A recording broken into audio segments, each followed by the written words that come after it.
Well, hello and good afternoon, everyone. We're excited that you have joined us today for the 2020 Tech Briefing sponsored by Cook Medical.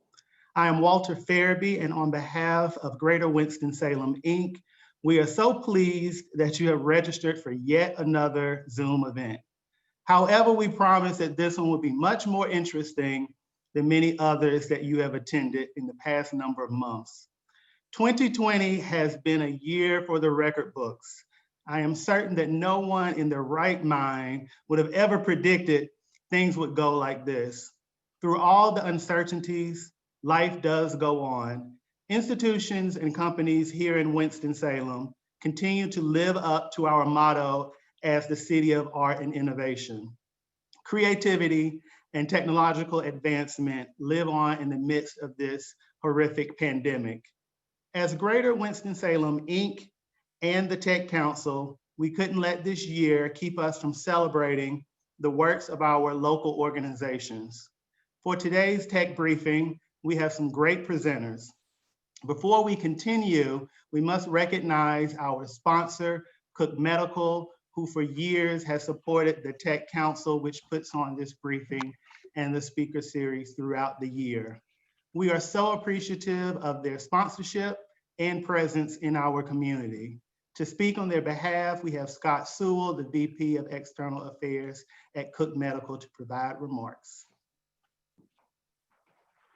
Thanks, Walter. Good afternoon, everyone. So just a little bit about Cook Medical. So Cook invents, manufactures, and delivers a unique portfolio of medical devices to the healthcare systems of the world. We work closely with physicians to develop technologies that improve patients' lives. We have 650 employees across a variety of specialized areas, including research and development, manufacturing, sales and marketing, and much more. Our Winston-Salem facility focuses on manufacturing endoscopy devices for the treatment of diseases throughout the digestive system. So our dedication to innovation.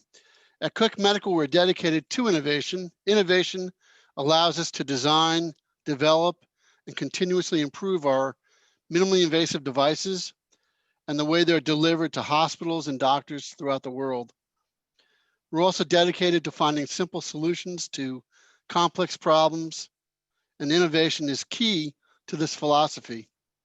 It promotes collaboration and teamwork. Not only are we dedicated to innovation from within, but we support and celebrate innovation in our communities as well.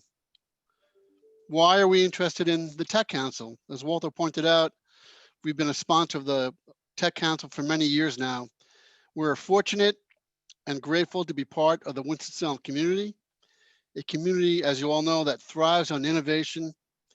And at this event, it's a perfect opportunity for companies to showcase that. Innovation has been the center of 2020 as we've had to navigate through finding new ways to live and work during this COVID-19 pandemic. We look forward to learning today how so many other members of have navigated these unprecedented times with some innovative technologies. And we're happy to be here. Thank you, Walter. Thank you so much, Scott and Cook Medical. As we move into our program, we would like to first thank Cook Medical as our sponsor. We'd also thank Ms. Susan Morris of Sumo Consulting, which has helped manage the Tech Council and pull this event together.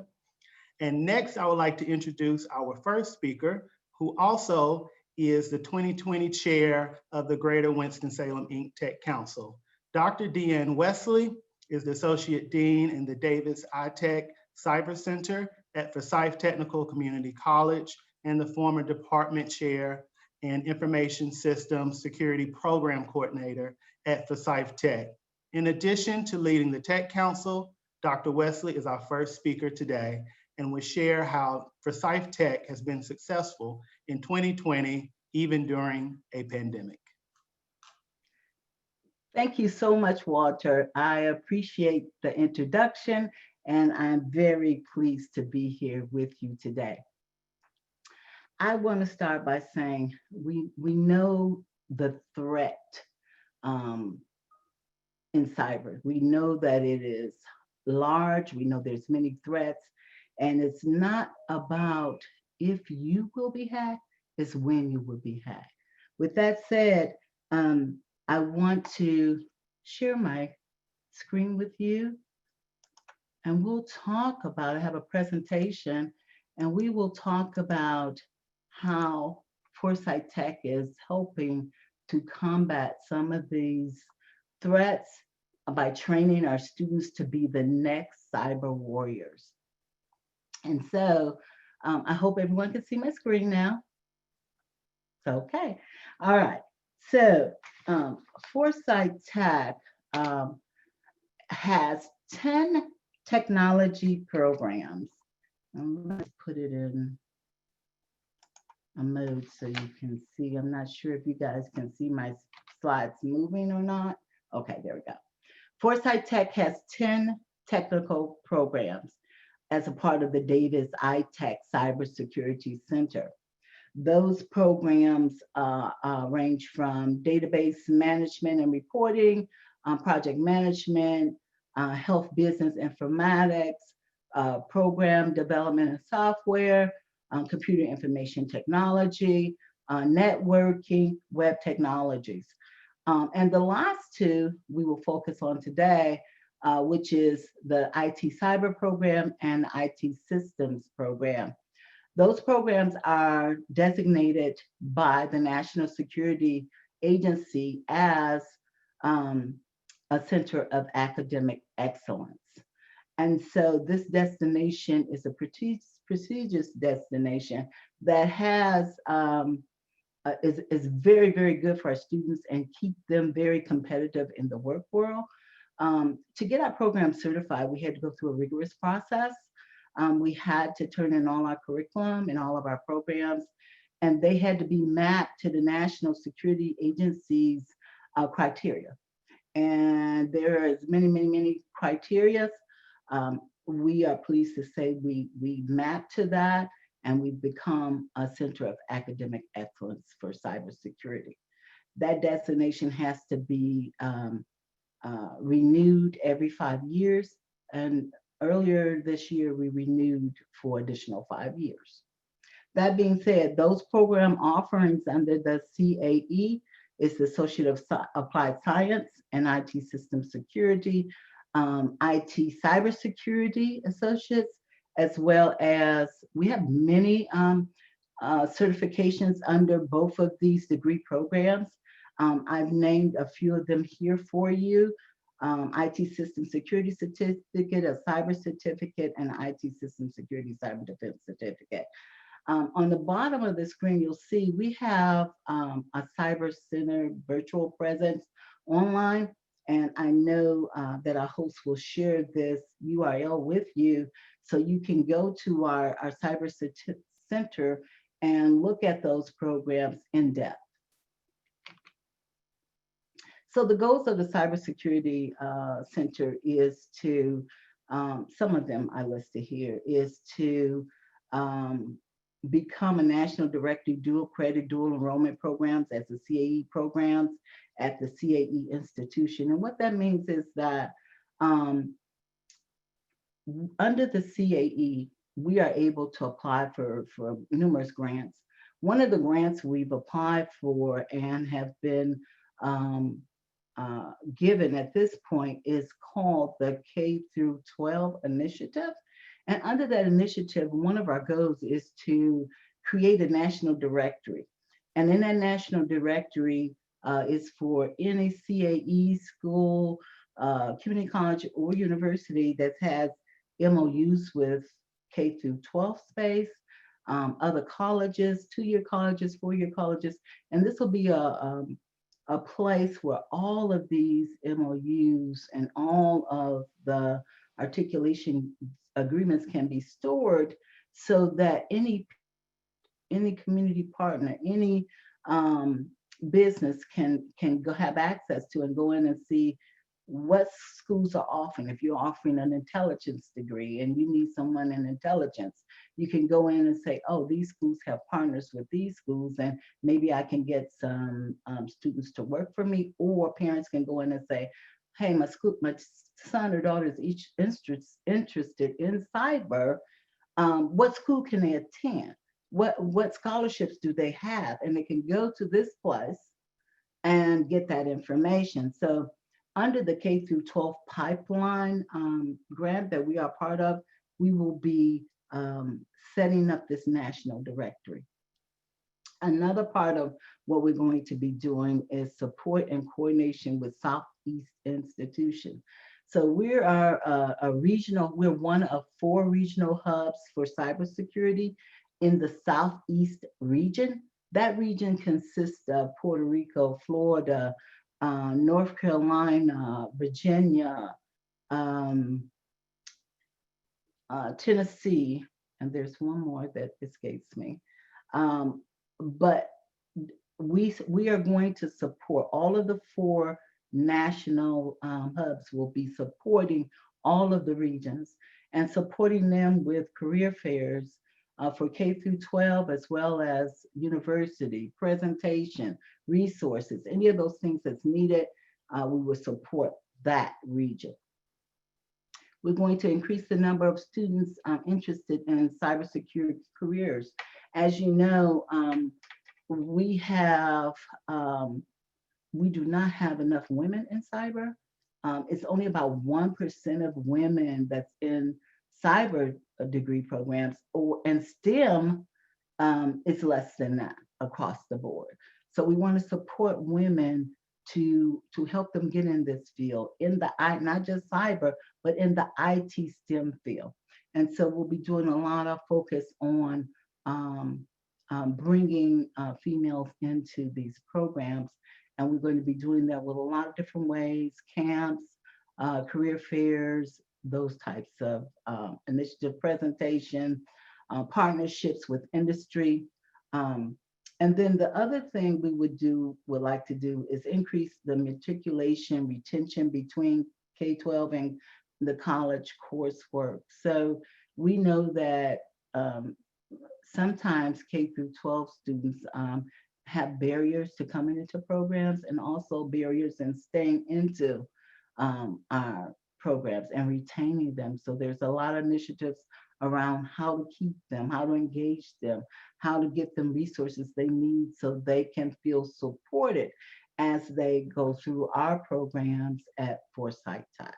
And those are just some of our immediate goals and some of our grants that will support those efforts. And I talked a little bit about our Southeast CAE Cybersecurity Regional Hub and the K through 12 Cybersecurity Pipeline grant that we've received. This is another resource that parents, the public, industry can go to. It's a CRRC, foresightech.edu website where you can get information about all of these things. You can get information about Gen Cyber camps that we have, about SSF scholarships, anything that affects students, K through 12, and even teacher trainings and different things. So that is a site for additional information. So we have collaborations also that help our students and help support those efforts with industry partners. One of our industry partners that we have a great relationship is with NotDoc, and he's one of our panelists today. And we have partnerships with city, state, and government as well. NSF, NSA, other community colleges that have initiatives and programs, Moraine Valley, CASIA, the NCYTE Cyber Center. And we also have partnerships with universities and K through 12. But we do face challenges as all industries do, but one of our challenges are retaining and recruiting cyber talent for our faculty positions, right? And so we have open faculty positions that sometimes don't get filled. And that is because many reasons. People don't feel that they have the talent, the pay scale isn't right, the work is overwhelming, and we're trying to break through some of those barriers. So that's one of our challenges. And then and doing and reaching the goals we want to get. So that's challenges and reaching the goals. and obtaining information from our CAE institutions as we began developing the directory. We need their cooperation in getting those MOUs and those articulations all in one place. And then collaboration with industry partners, trying to increase the focus on building those partnerships. And so we need more business partners to step up and say, hey, we're willing to give your students internships, externships, work-based learning opportunities. And so those are some of the challenges. But we are pleased to be serving the community and the students at Forsyth Technical Community College. Thank you. If you have any questions, please feel free to contact me. And that's my office number as well as an email address. And I'm open for questions. Thank you.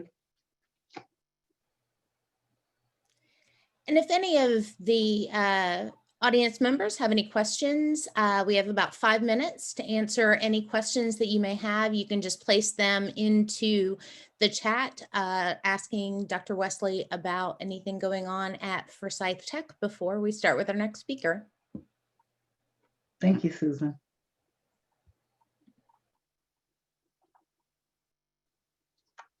If there are no questions, we're going to, I would like to introduce our next speaker, if you will. I would like to introduce Jim DeCristo. Jim DeCristo is the Vice Chancellor for Economic Development and Chief of Staff for the University of North Carolina School of Arts. He is responsible for UNC's SA's strategic planning and federal, state, and community relations activities. He is going to share how the conservatory has been able to adapt during these unprecedented times. Welcome, Mr. DeCristo. Thank you, Deanne. Let me share my screen. Okay.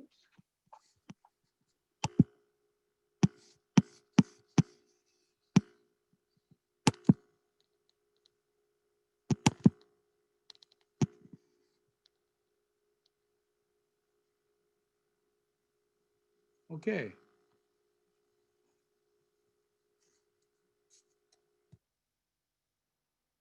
It's an honor and a pleasure to be presenting today at the tech briefing. I'd like to talk a little bit about how the UNCSA has navigated the pandemic. First, I'm going to start with some slides that just give you a little background on the school. For those that may not be familiar with us, we are North Carolina's Performing Arts Conservatory. We offer high school, undergraduate, and graduate programs in dance, design and production, drama, music, and filmmaking. We have a little over 1,300 students and about 470 full-time faculty and staff. Our 5 arts conservatories are nationally ranked and internationally renowned. And of course, I'm a little biased, so you'll have to deal with that.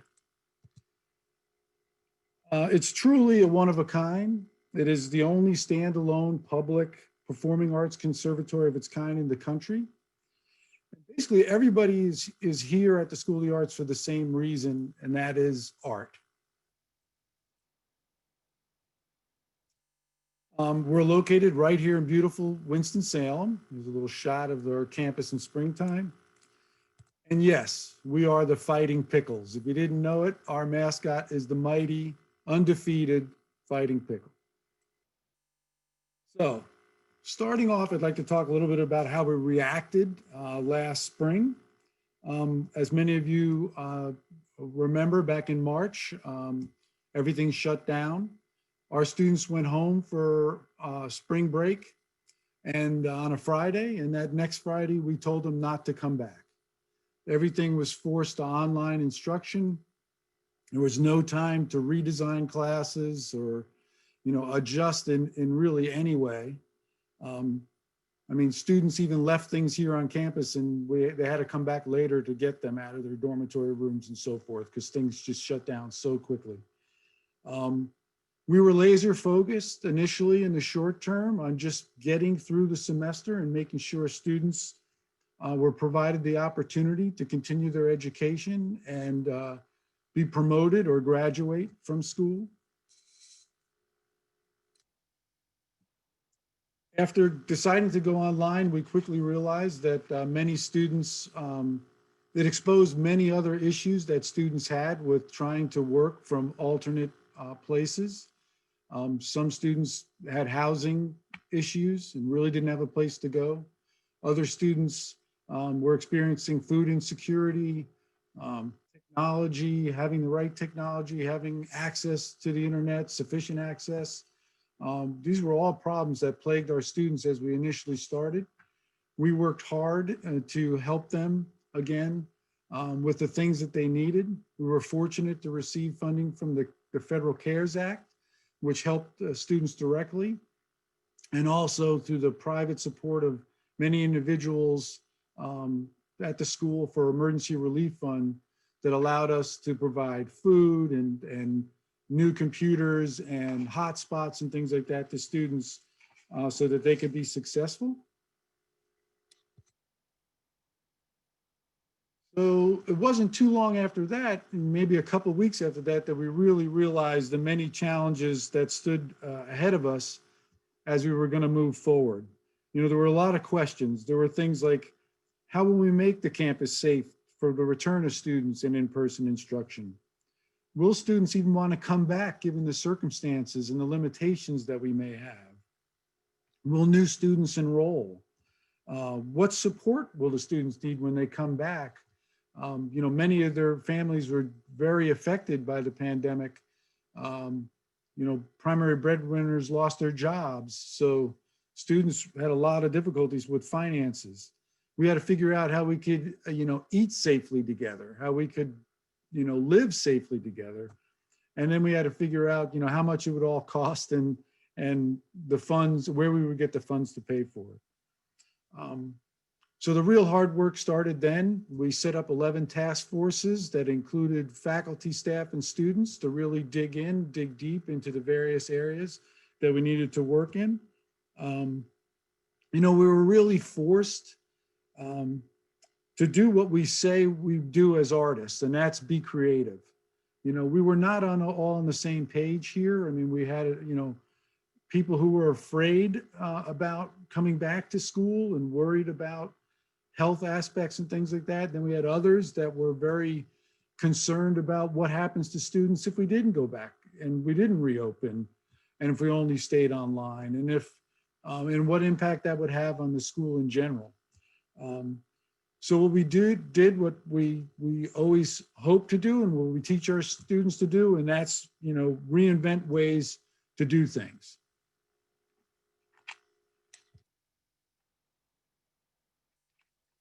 You know, a great example that I can give you about the way we reinvented something, many of you may be familiar if you're local with the tradition of our Nutcracker performance at the Stevens Center every year. Well, having a performance with 1,300 people in the audience, we knew that would be impossible. So we had to quickly figure out how we would, you know, shift to another way of doing it. And of course, having a film school is a handy thing to have. So we decided to go ahead and put together a video production of the Nutcracker this year. And so we did a lot to change it, to make it work. I mean, we had to do some things. We had to shorten it very much. We had to limit the number of dancers that were involved.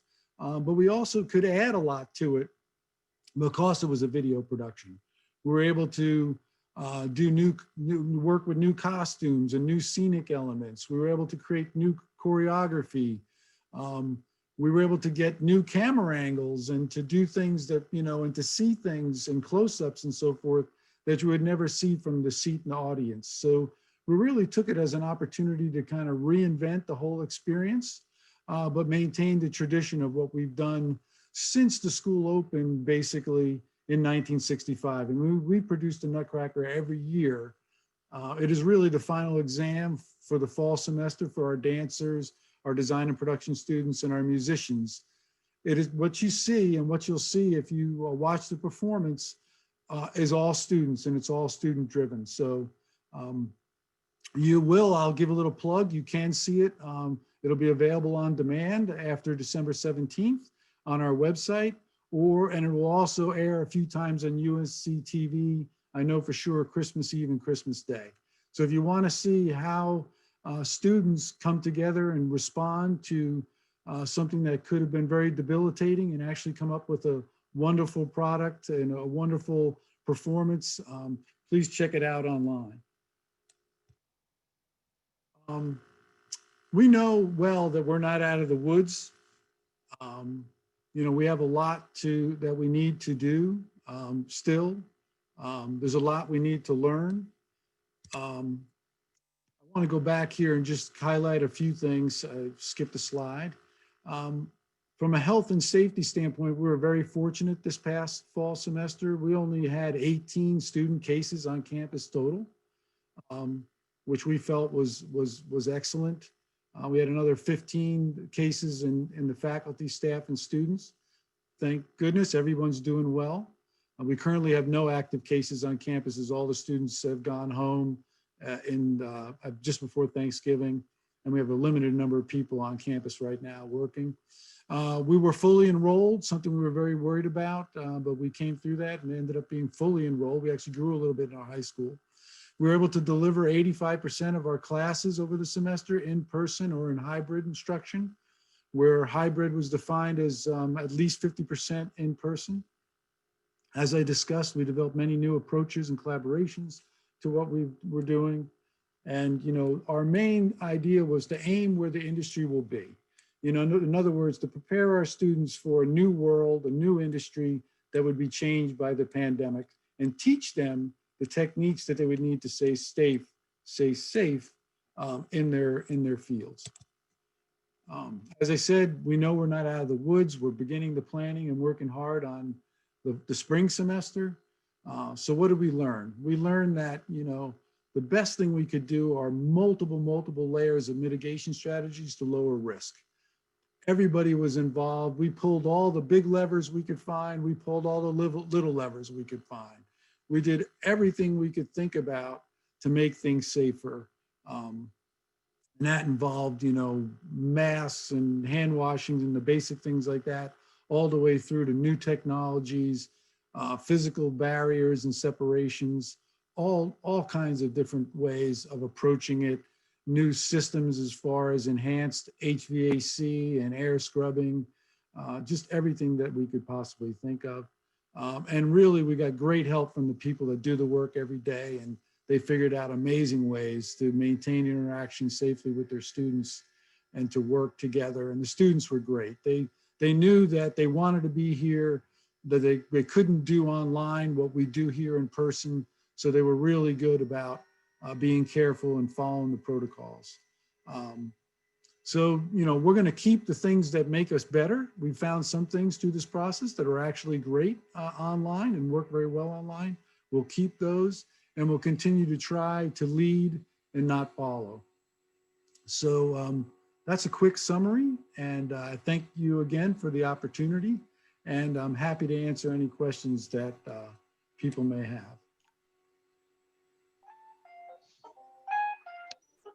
So Jim, we have a couple of questions. How's the university been able to maintain a sense of campus life during this time to keep students connected? Yeah, that was another challenge that we faced, and it's an excellent question.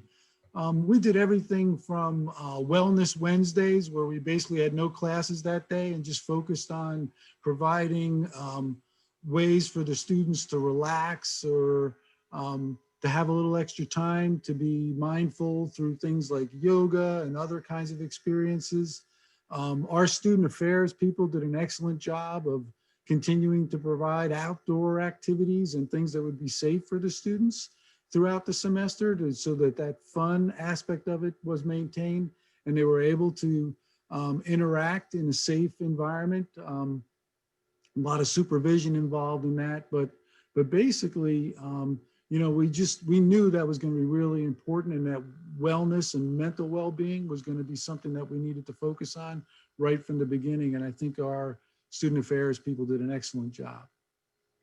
That's great. We have another question. Was there a financial hit to the Nutcracker going from in-person to a film or virtual? Obviously, there's going to be more cost on the front end of that, involving many of the schools or departments of the school, and not having those ticket sales. Could you talk a little bit about that, about how the financial part of the pandemic has hit as well? Sure. Typically, we raise $250,000 for scholarships from the 10 or so Nutcracker performances that we do for the public every year through ticket sales and sponsorships and so forth. Looks like right now that we're at about 200,000 raised through the various sponsors that we have and a couple of special events that we've done that are for pay. So we're a little bit behind our normal year, but not unexpected, and certainly not enough that we can't make up that difference. I mean, I can't say enough about our private donors and supporters that have come through.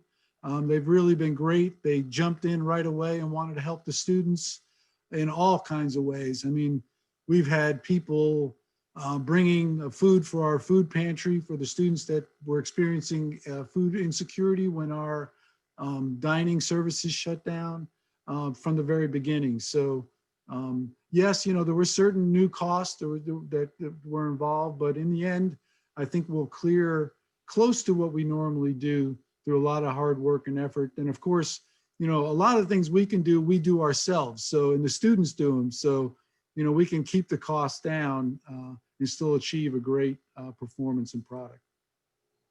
Great. And then one last question.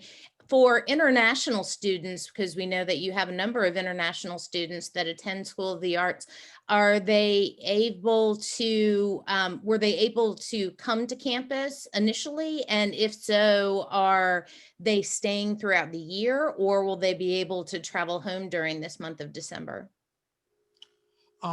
We had many that were on campus this year. Some of them came in a little later than usual as they cleared the various protocols that they had to, and as countries kind of opened up a little bit more.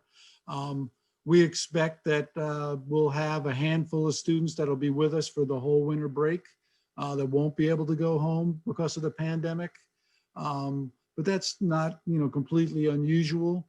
But we expect that they'll, you know, be back, and we may have a couple of high school students, I believe, that may have some difficulty coming back. It all depends on where things are at the time. You know, we're starting much later this year.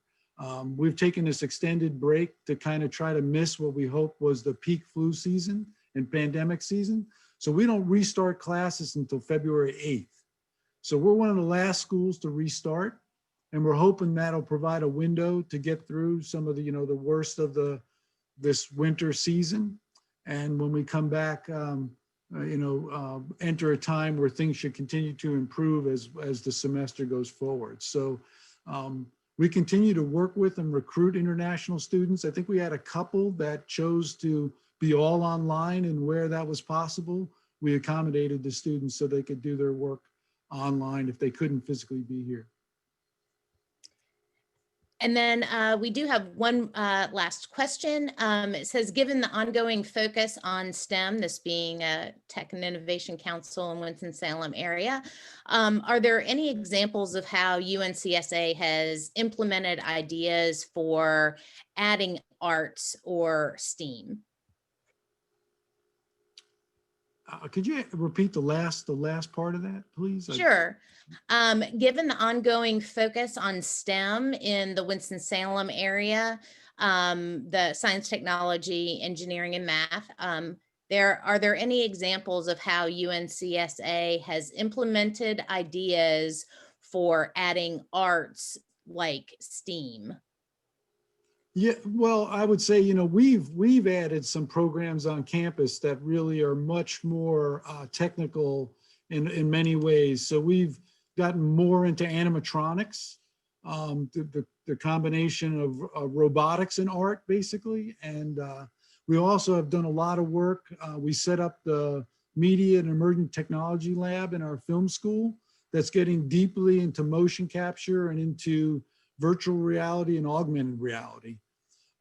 Those two schools, the film school and the school design and production, have a lot of technology behind them. I mean, there are a lot of technology involved in filmmaking these days, and also in stage automation, stage lighting.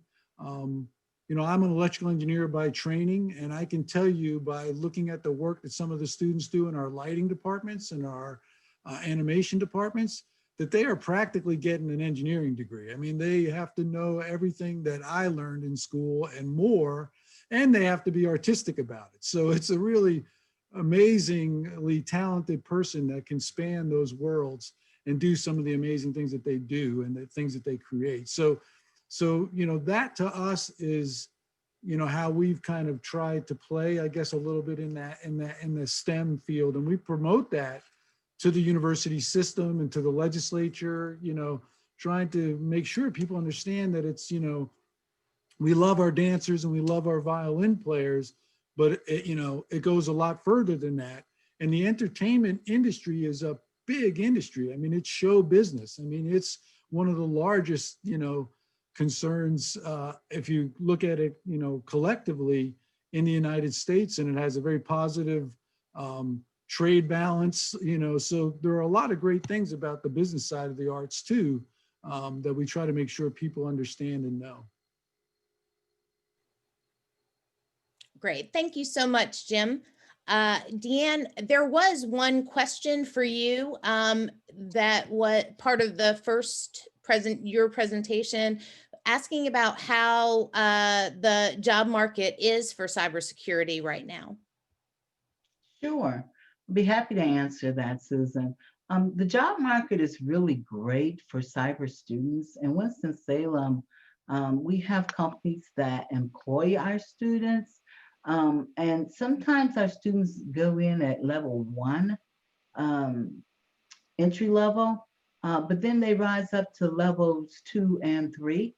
And so the state of North Carolina is hiring cyber students. We have the veterans departments hiring our students. We have Costco's and Target, and some of the things places you don't really think about, but Target has a cyber center, and they're hiring a lot of students, entry-level students. Sam's Club, everyone has an IT department, everyone has cyber needs. So our students are working across industry, in the health field as well, with networking people.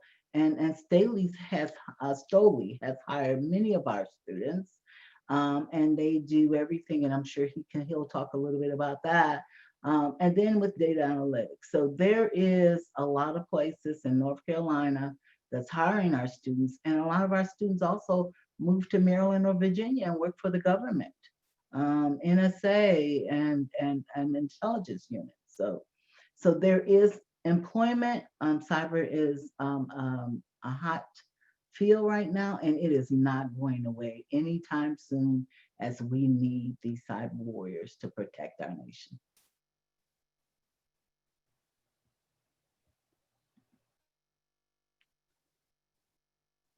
Okay, Susan, I think you are muted.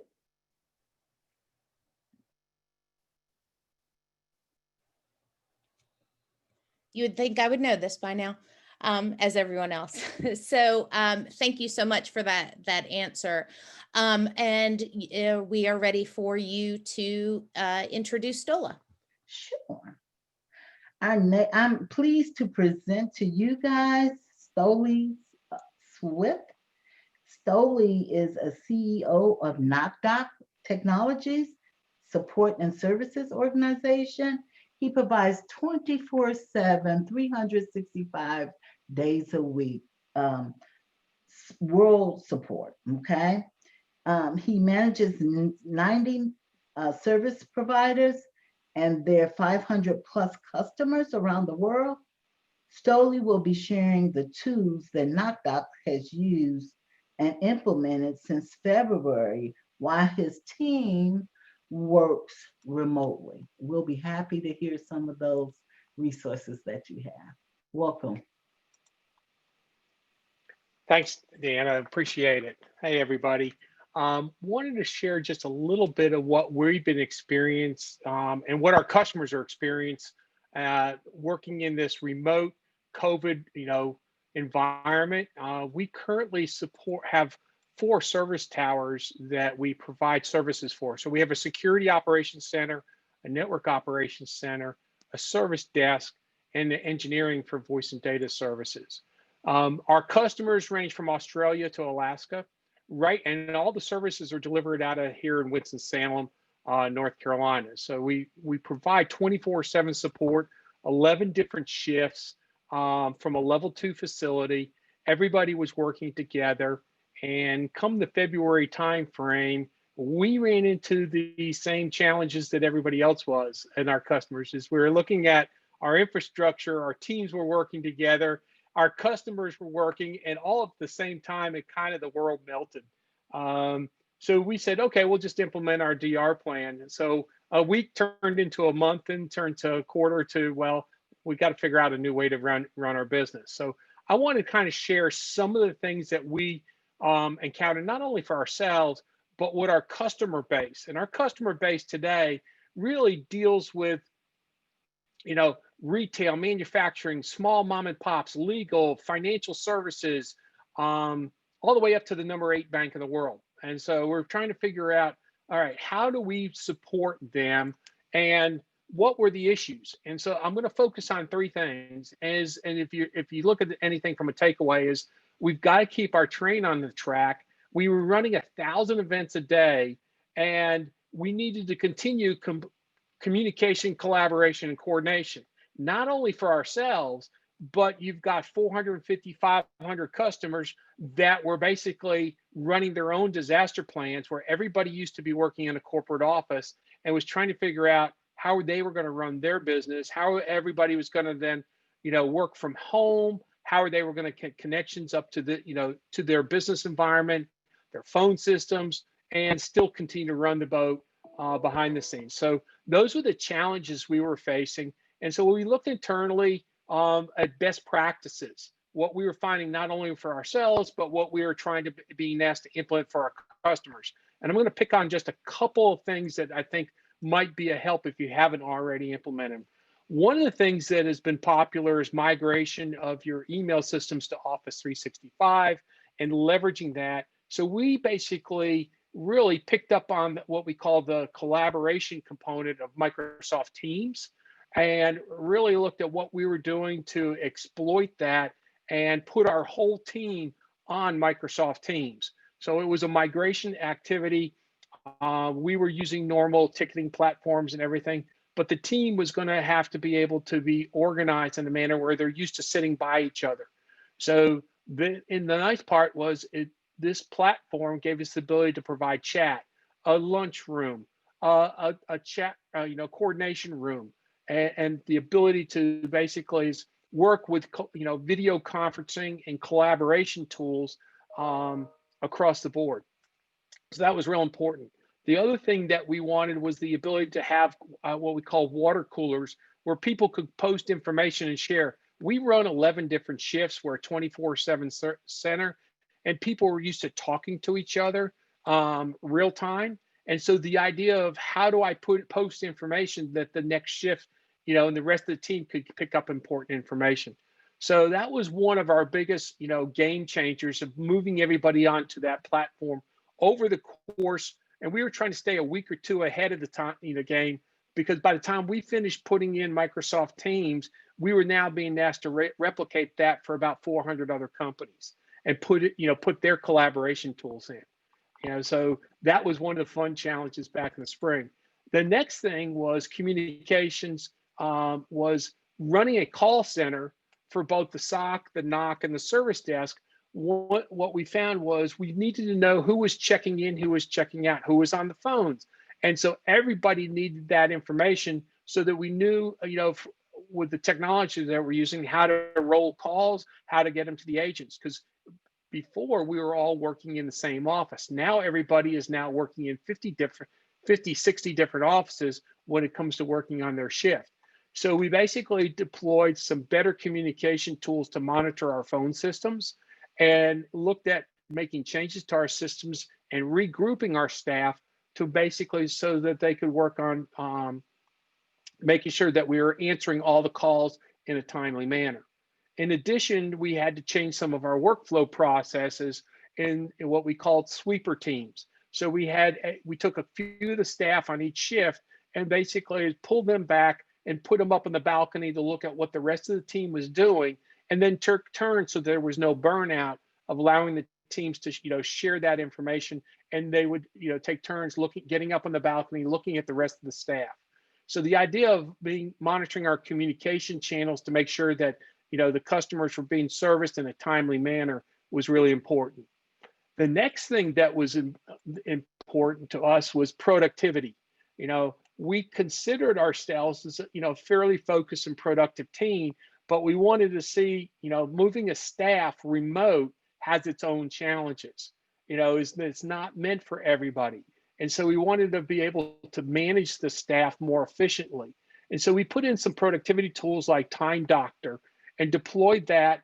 And it basically, our productivity went from 84% to 92%, which I thought was extraordinary, from a management standpoint. And we've sustained that ongoing. So putting these type of tools in allowed us to see where people were getting burned out, where they were focusing their attention, what were they working on, and then so we could figure out what kind of breaks they needed, and started rotating the staff a little bit. If we fast forward, we're taking this forward, 6-9 months down the road, we've looked back and we're starting to see some other things going on. That ability to collaborate with your staff and having that people time is really important. And so what we've done here in order to keep people focused is about once every 4 to 6 weeks, we're rotating small pods of the staff back into the office to work together in a socially distant environment, but they work in the office for about a week to keep that, communication and that, that spirit of what the company's doing, in that FaceTime, which we think is really important.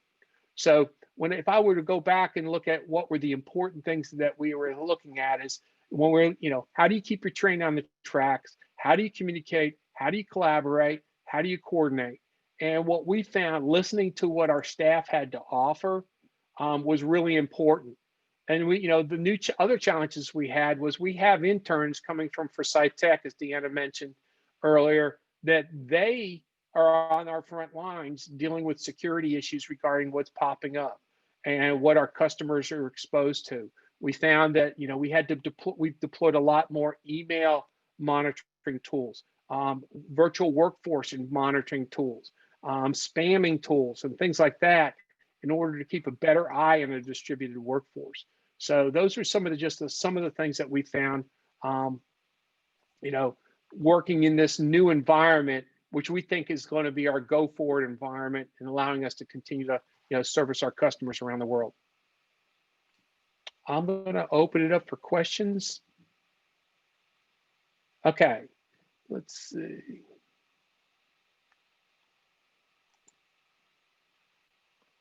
Apprenticeship opportunities in the cybersecurity. The short answer is yes. We take on each semester 2 to 4 interns. We work with Deanna. They screen their students, and their students that are in their second year usually are rotating in, and they'll work anywhere from 1 year to 2 years with us.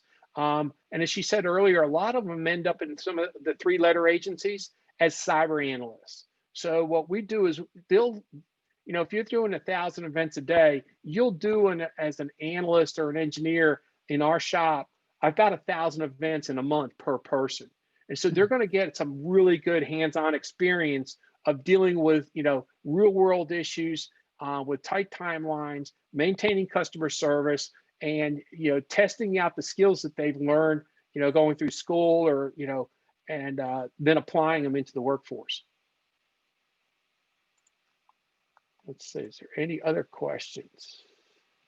Stola, when you were saying that you were kind of working with Microsoft Teams and kind of perfecting that for your own team and then deploying that for 400 other companies, it really is kind of drinking from the fire hose of you just did this yourself and now you are expected to provide this for other people. Were there other things that Correct. were like that as far as beyond Microsoft Teams, or things that you immediately had to learn very quickly before you could deploy that to your customers? Yeah, that's typical when we do technology rollouts. Our customers come to us saying, "Hey, I've found this new technology. It's changed my business. I need you to support it." And so we'll apply a learning curve to, create what we call knowledge articles and, information resource checklists. And we'll focus, a couple engineers on that skill or technology. What we found working with the healthcare field was a lot of the workers video conferencing, and telemedicine was really, on the early stages and broke loose. And so we found ourselves having to do a lot of remote support, helping people with, telemedicine and on both ends, both the end customer as well as the, the providers. We found that. We found also that the technology company, the technologies was pushing a lot more in the networking requirements.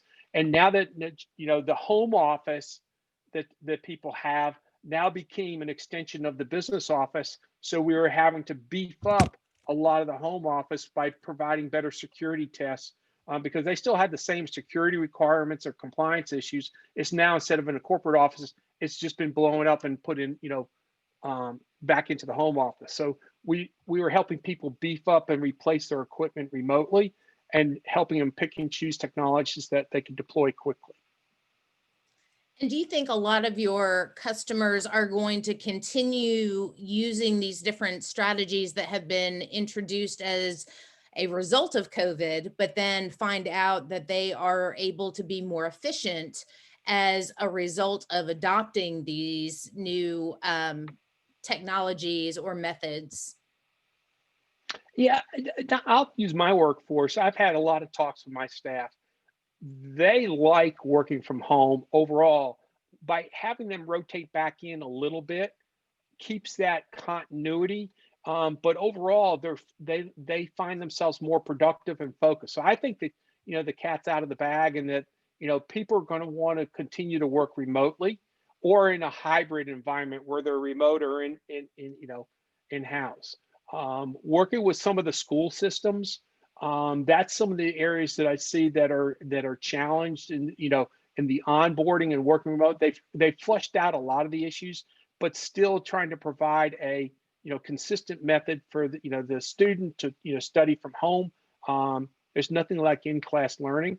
But that's one of the areas that we find ourselves having to help families through when we're dealing with working with the school system. And then one last question is, how were you able to measure employee burnout? Burnout, real world, our guys are pretty frank.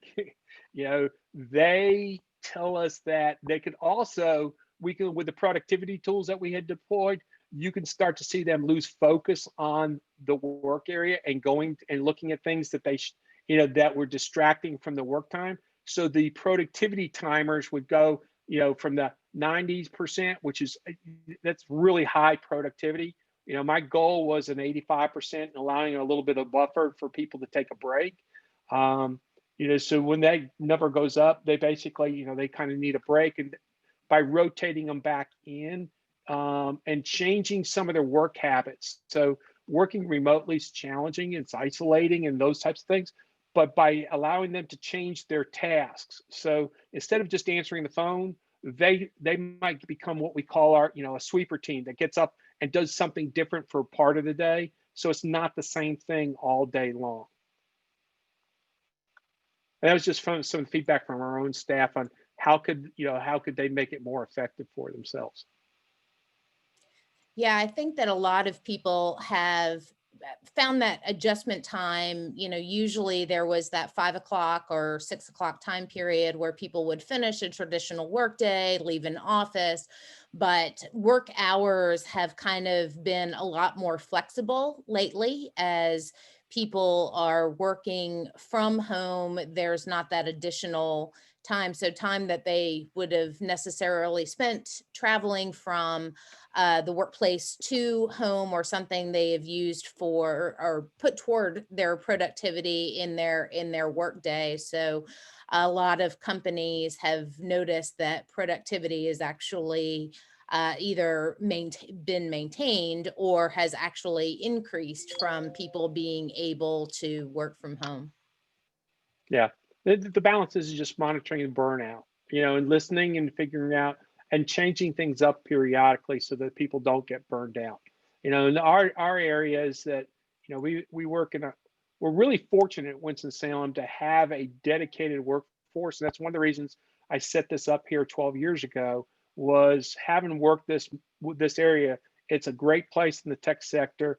It's in between all the high turnover areas, and a great place for people to come and work in the workforce, and it creates a stable work environment. And the customers we work with, in the New York, Miami, West Coast region, they come to visit periodically before COVID, but they would always be amazed with the stability and the the focus of a Winston-Salem workforce. Great, thank you. All right, Deanne, we will go ahead and move to Valent. Thank you, Susan. It is my pleasure to introduce Valent Gasper. He is an accomplished serial entrepreneur, longtime startup mentor, and current CFO of SiteSource, a cutting-edge customer software development company. He is based in Winston-Salem, which he helped found in 2009. In 2018, Valent organized the Empowered Software Development Training Program. Wow. He did this in an effort to help fill the need for software developers in the area. COVID-19 would not allow for an in-person training program in 2020, but Valent will share the adjustments of the program in 2021. Welcome, Valent. Thank you very much. And hello, everyone. Let me go ahead and try to share this presentation. And all right, so thank you very much for having me. It's an honor to be here to tell you a little bit about both SiteSource and our journey through this, shall we say, unique year that is 2020 been so far. My name, again, is Valent Gaspar, and I'm one of the co-founders and current CFO of a local custom software development company called SiteSource. We are a custom software development and IT consulting company. Since 2009, we have primarily been building web applications and mobile applications for enterprise clients, but we have also worked on designing and programming IoT devices. We have done PLC work, and basically anything software, there's a good chance that we have worked with it over the years. But since many of you still might not know us, unlike the previous speakers, we're relatively small, but we try to punch above our weight class. Some things that set us apart from other development shops are our extensive experience with both large-scale systems architecture and rapid prototyping and proof of concept development of startups. Since about 2015, we have been very actively involved with the local startups and accelerators and just in general the entrepreneurial ecosystem. And it provides for a nice change of pace for our developers in between large enterprise projects. We also pride ourselves on our consulting skills. We have as much consulting and business experience as tech experience. And as many of you who have worked on tech projects know, some of those projects go off the rails before the first line of code is ever written because of that lack of consulting experience. So it's while I'm naturally biased, but it is our clients who keep saying that our team of experienced, exclusively onshore, full stack developers are some of the best that they have ever worked with. And whether it is a globally used corporate purchasing solution that transacts over $1 billion a year, a school testing system with hundreds of thousands of simultaneous users taking tests, a longitudinal reporting system for the state of Virginia that monitors their entire K through 12 education system, medical billing or reporting systems, manufacturing quality control systems. SiteSource is continuously delivering return on our clients' investments. And this is a tech-focused group, so I don't really have to say this, but we do like to say that when it comes to technology, there are two questions that every organization should ask themselves. First of all, it's not if, it's how my space is susceptible to disruption. And second, are you going to be the disruptor or the disrupted? So all in, it's clear that we're in a business that is that affects every industry and every space of endeavor out there. We provide services that are in high demand.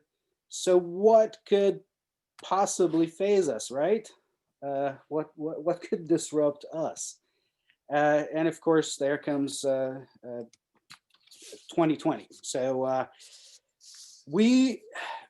software development itself, obviously, wasn't as affected as a lot of other industries, but our clients were. So as I said, most of our clients are either large enterprises or small startups, and they were both very quick to react back in March. Most of our startup clients and smaller businesses, their funding dried up, and so they immediately halted. All their projects came to a screeching halt. And very shortly after them, our enterprise clients came to notify us that their projects have to be postponed going forward because of the uncertainty. Add to that stay-at-home orders in North Carolina and Virginia, where our offices are, and a handful of junior developers whom never worked from home offices, whereas most of us have before. And of course, Murphy's Law, we just signed a lease on a premium downtown Richmond office space right before this hit. Of course, you have to play the hand that you're dealt. So the most important thing we found was just communicate, over-communicate, be as transparent as possible, show everyone all the things that you're doing, and reassure them that their jobs are not at risk. And do the same thing with our clients. We over-communicated about potential delays wherever that was applicable. Hopefully, or fortunately, not much of that actually happened. We offered creative financing option and even partnered up with, or they offered to partner up with some of our clients on certain projects. And then all the administrative changes that came from having to work from home, added code reviews, added just essentially social interactions in between everyone. And another thing that's closest to my heart that was negatively affected is, as was mentioned, a couple of years ago, we decided to start training local full stack software developers ourselves.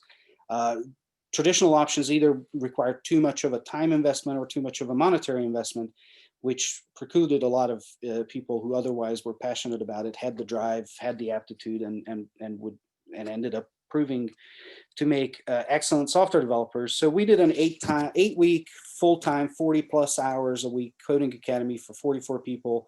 It was entirely free of charge. We ended up hiring or contracting 10 of the graduates over the past 2 years, and many more just have since then gotten jobs, tech-related jobs, as a direct result of the program. So encouraged by those results, in 2020, the plan was to partner up with, for SiteTech, to partner up with Winston-Starts, many local employers who became sponsors of the program. And we wanted to do it again in Winston-Salem for 60 students this time, with an eye towards the future to make it both repeatable and duplicable if other communities decided that this was an approach that they were going to take to overcoming the tech skills gap. But of course, 2020 reality hit and we had to indefinitely postpone it. After some discussion, we realized that the in-person component of it was actually too big a part of the special sauce and reason for the success. So we decided to just postpone it instead. And so what 2021 holds is, with the vaccine and all the good news coming, we're hoping to be able to actually launch Empower 2.0. And in terms of business, while all those projects that got postponed by enterprise clients are likely to come back in 2021, there's also going to be added demand, which is going to increase that need for tech talent, which is going to also increase the need for our training program. As was mentioned before, a lot of these trends are going to be here to stay. Even after COVID, employers have seen that all those people working for them, they are responsible adults and they can work from home and they actually enjoy doing it. And if productivity doesn't suffer, then they're going to need new tools, new applications that will enable them to allow employees to continue to do that. And so these trends have been in place before COVID hit, and all that happened is that they got greatly accelerated. So with that, I thank you for your time and be happy to answer any questions. And again, thank you for this opportunity, and I'm happy to participate.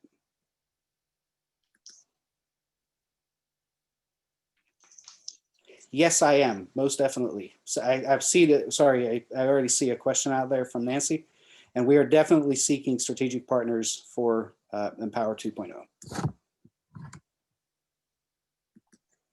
It is very important for the community to be as involved with it in order for it to be a template, which is what we intend for it to be. A template that can be used going forward here, but that could also be duplicated elsewhere.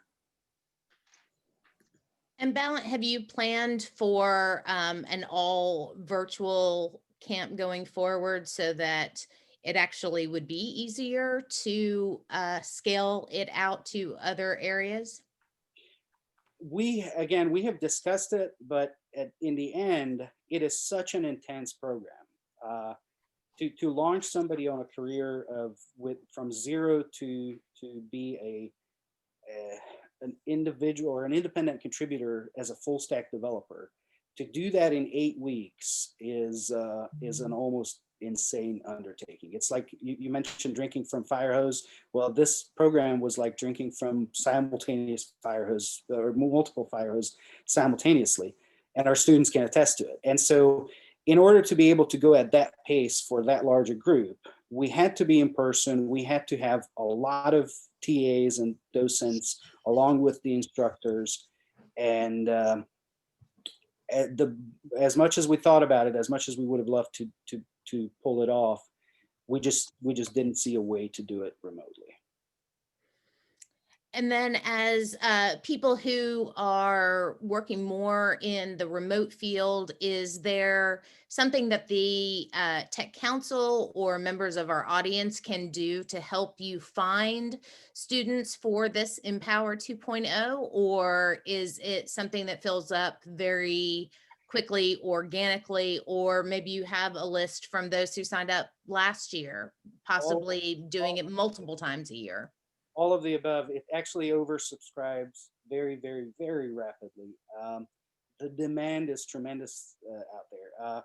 In fact, that was one of our both goals and discoveries.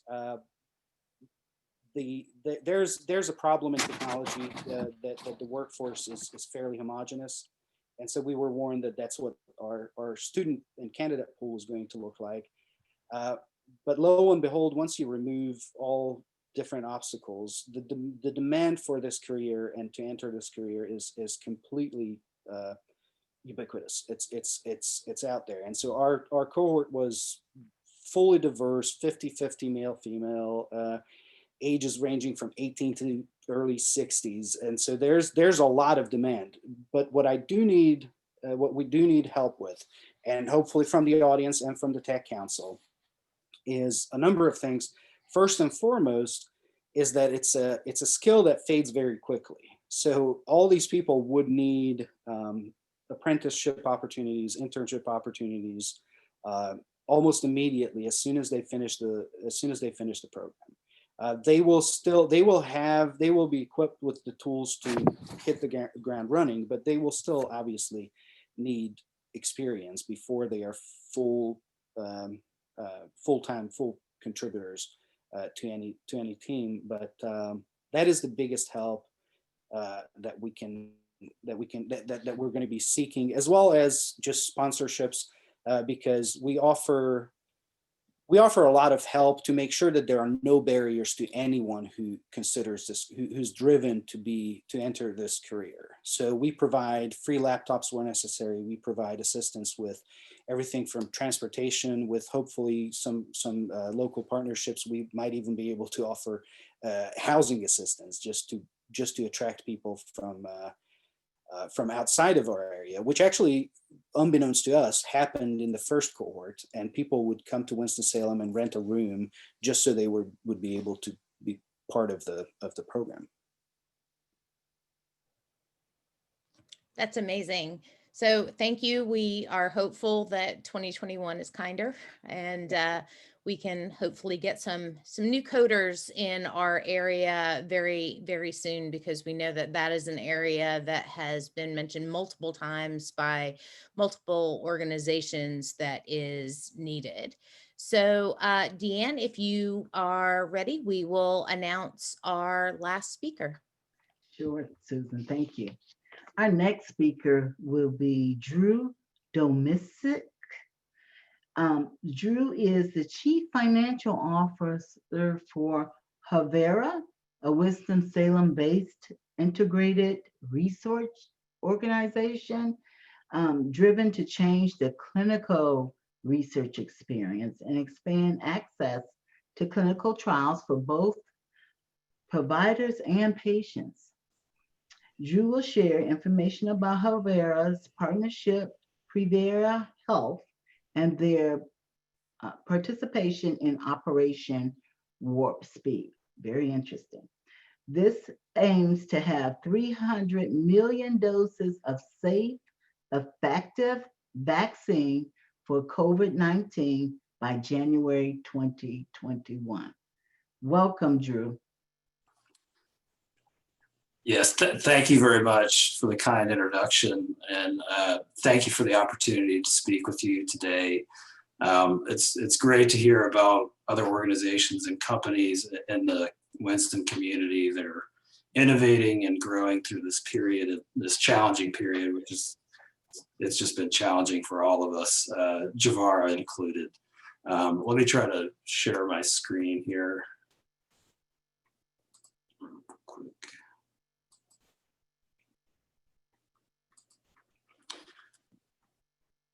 All right. Can you guys see that? Pretty good.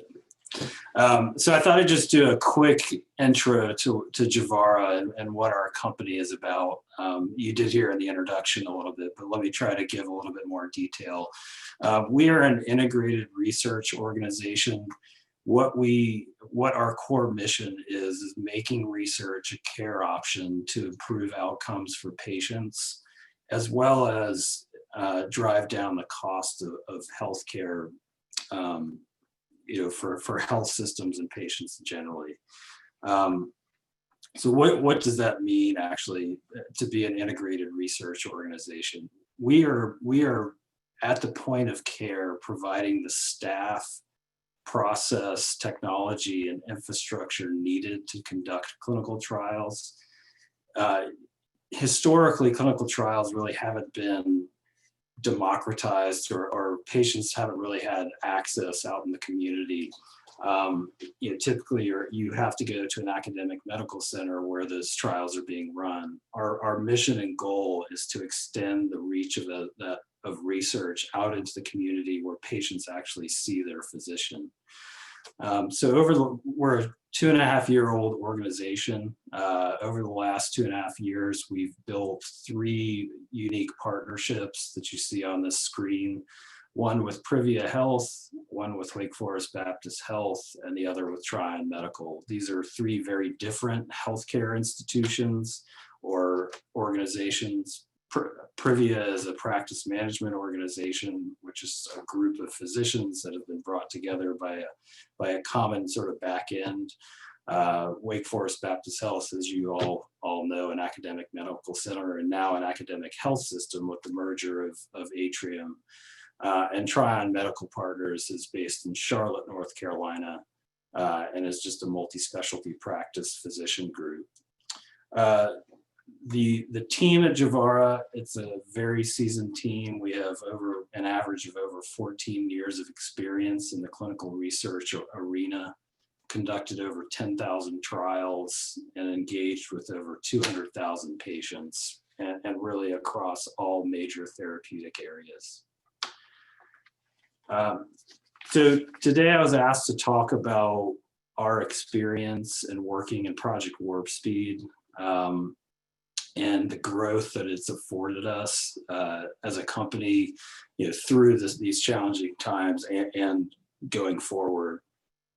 When the pandemic hit back in March, it was a really difficult time, not only for us, but for everybody. But for our company, we were at about 30 employees, really starting to hit stride. We were building a nice backlog of work with projects with pharmaceutical companies, biotech companies, et cetera. But everything stopped. And as you know, elective health engagement was kind of put on hold, didn't want patients coming in and they've been unnecessarily exposed to the virus. Big challenge for us because most of our staff work in that environment. And so all the clinical trials were pretty much put on hold at that point. So we had to decide as a leadership team what we were going to do and how we were going to manage our staff. And we made a commitment as a team to employ our staff and not go through any sort of layoffs at that point. So what we ended up doing is leveraging our relationships and our partnerships and trying to engage and understand how can we throw ourselves into this issue that we're all experiencing, given the expertise that we had.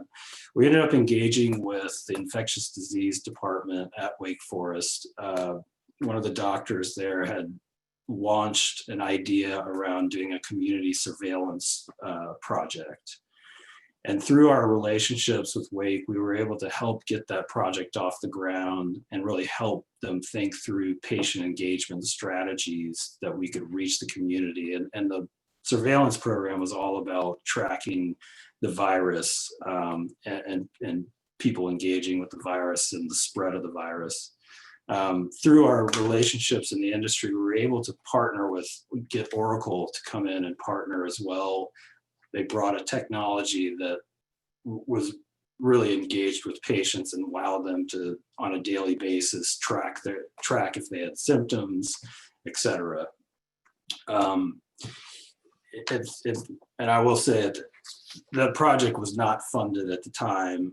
As it scaled, we were able to engage with the CDC and Wake was able to get funding for that. So really proud of that activity. Today, we have over 30,000 patients enrolled in that platform, and collecting daily data. So really important program. What that project allowed us to do is really evangelize our experience to the sponsor community or the pharmaceutical community, the work that we were doing around COVID-19. And what that resulted in was us being able to go to the pharma community, tell them about our experience, and we ended up building a pretty robust backlog and pipeline of opportunities throughout the summer. As you can see here, I referenced we were engaged with 50 sponsors and CROs, anything from treatment trials to to vaccines, we were trying to get involved in. And ultimately, we were awarded, we thought we'd maybe win one. We're a small group, but we ended up winning 3 out of the 8 Project Warp Speed opportunities or trials that were initiated back in the middle of the summer. Those were Moderna, AstraZeneca, and Janssen. Moderna was early, as you've read in the newspaper. Pfizer and Moderna were the first to complete their large phase 3 trials. We were very successful in running Moderna at both Wake Forest and Tryon, our other partner in Charlotte. We ended up enrolling over 750 patients in that trial, which represented about 2.5% of the overall contribution of patients. So we were really proud of that work. That trial is closed for enrollment. We are continuing to enroll the AstraZeneca trial in our Texas locations with Privia Health, and we continue to enroll the Janssen trial at our location in Charlotte with Tryon Medical Partners. But this overall, this experience, when you run a vaccine trial, Project Warp Speed is a great name for it because it's fast and furious, and you're trying to enroll as many patients as quickly as possible. Through that period of time, we grew from 30 employees and we're up over 100. So over the past 4 months, we've added about 70 staff to our organization. And with that, obviously, comes challenges to maintain culture and morale and all that good stuff. But we've done a good job of maintaining that staff, and we've had very minimal turnover through that period.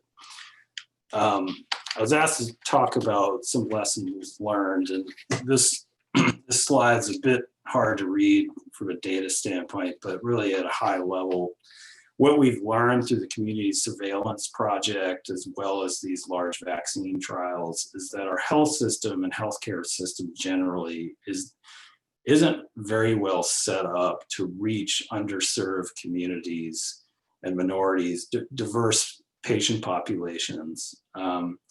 This data here is showing that, as an example, in the Moderna trial, when we started it in the early weeks of the trial, we were really only able to engage with the white community. And it was a challenge for us, and we threw ourselves into it. We said, how are we going to reach more diverse patient populations? Because at the end of the day, Project Warp Speed, there was a commitment from all these sponsors that there would be at least 20% diversity among the patient population.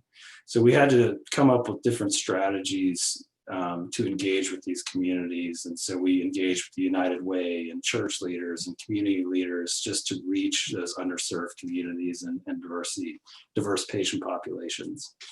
So we have, this lesson learned, we've sort of taken this on as a company. Our goal is to democratize access to research generally for everybody. And so it's a primary goal as we go into 2021, with the growth that we have in front of us, to make sure that that's a priority.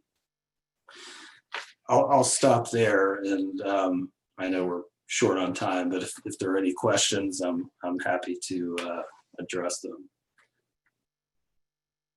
And I know there's probably a lot of questions around the research.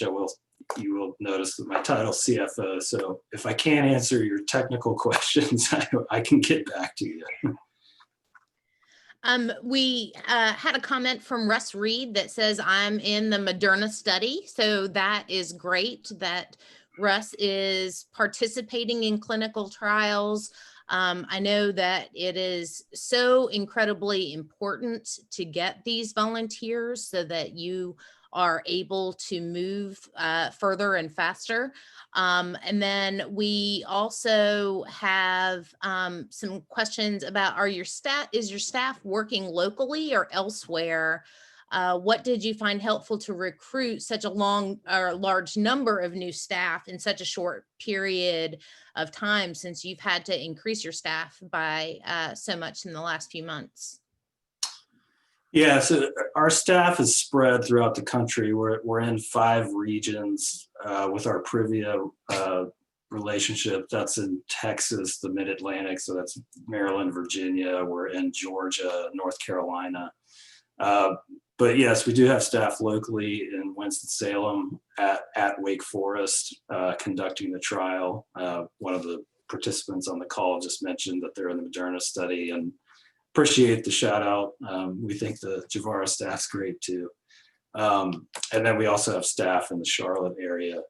Yeah, we had to deploy or come up with some different strategies and how we staff up. And obviously you can do that by engaging staffing firms that are, you know, custom built to scale very quickly. We definitely leverage that strategy. Given the long history that our organization or our leadership has, and generally our staff, we leveraged our networks as well. And I think just given the public health need around COVID-19, there was a lot of interest in people wanting to engage in this process. And so we were posting roles on LinkedIn and, you know, local postings. So kind of an all of the above strategy. And it's worked out so far. Great. But And if you that, know good people, always looking for good referrals. yeah, and Nancy Johnston asked, what type of workforce skills are you seeking? But I'm assuming that it's kind of all over the place as far as the job skills you're looking for. Yeah, it is kind of all over the place. You know, we employ interns quite a bit to help with data entry. There's a lot of data around clinical research, so you don't necessarily have to have clinical skills to do that. We employ our primary role that we employ is what's called a clinical trial navigator. You don't have to be a nurse to do that. It's good to have some base foundation in clinical work per se, but I can probably circulate a job description, you know, if people are interested in what that role entails, you know, if that makes sense. Yeah, that would be wonderful. And I'm sure that Greater Winston-Salem Inc. would be happy to post any of those job opportunities on their website, in addition to the resources that you are currently using. Okay, I see that someone might be interested. Yeah.